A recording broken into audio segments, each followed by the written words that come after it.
The COVID-19 pandemic has dealt a major blow to the property sector. New data shows that more and more tenants are falling behind on their rent, and it's left landlords out of pocket. First National Bank's property strategist John Loos says due to the lack of economic opportunities, more young people are in fact opting to stay longer with their parents. He's joining us, now, by Skype to talk about the cost of the pandemic on the property sector. John, a very good afternoon to you. I can barely speak. That's how worrying all of this is. What is the data telling us at this point? Well, yes, if we look at TPN's data on tenants in good standing with their payments with their landlords, back a few years ago in much better economic times, that peaked at about 86% of all tenants. And by June this year, the preliminary findings of TPN were down to about 62%. So, that means almost 40% of tenants were in some sort of arrears, and it's not a healthy situation. And what does it mean then for landlords and tenants in terms of the prices of the available property and what people can actually afford? Well, I think what is going to happen, and you alluded to it, is household formation will slow. In other words, what we'll see is a lack of demand growth for rental property now, and vacancy rates rising because young labour market entrants may not be getting the incomes or receiving the incomes that in better economic times they would expect. They would struggle to break into that labour market for a bit longer and stay at home in their parents' home for longer as a result. So that's what we call new household formation would slow down. Vacancy rates will rise. And I think as a result, what we're going to see is further slowdown in rental growth. CPI for actual rentals of Stats SA was at 1.8% year-on-year growth just recently.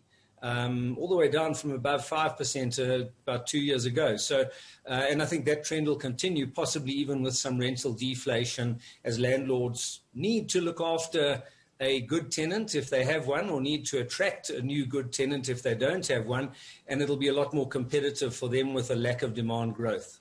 I'm wondering, John, about the options for landlords specifically now who are sitting with empty units, what to do, especially when you look at people who don't necessarily have a block of flats or apartments, but have one or two properties that they are indeed renting out, and that is their income.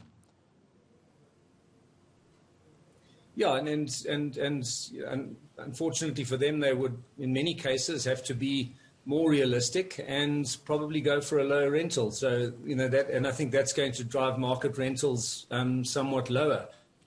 It's a simple supply and demand issue, and at the moment, we are expecting a recession this year of about 8%, 8% drop in GDP growth.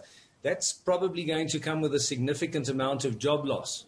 So, I think that it'll filter through in terms of a lack of new demand by tenants for space for the foreseeable future, and put the landlords under some pressure. I think we're left with about 10 minutes, John, on your Zoom. Let me ask you this. Is that what you meant when you were speaking about, because in this article you quoted as speaking of a tenants market. Is that what you were referring to? Yeah, I think it's increasingly a tenants market. Look, it's tough to say it's a tenants market because tenants are under financial pressure. That's why the market weakens. So, but yeah, when you talk about a buyer's versus a seller's market, or a tenants versus a landlord's market, I guess you would say it's a weakening market, and that gets more in favor of the tenant with the means to rent a property. You may have touched on this slightly, John, very quickly. How does the rental market compare to people who are buying property currently? Well, we wait for data. Data always comes with a bit of a lag. But from what I've heard, given these recent interest rate cuts and given that lockdowns are over, there's been a flurry of activity. That's the anecdotal noises coming from a sizable part of the residential market and from the mortgage originators. So now one needs to see the data to see if that's just perception or if it's actually more fact.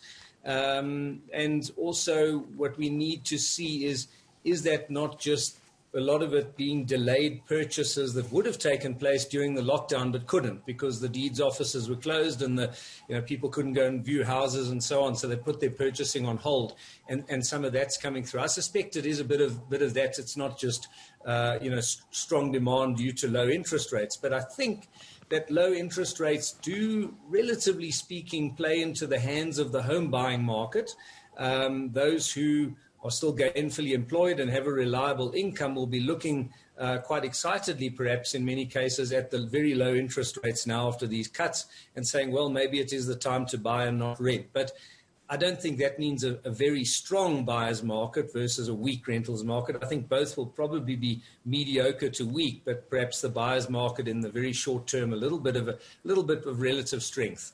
John Loos, property strategist at First National Bank. Thank you for your time, sir.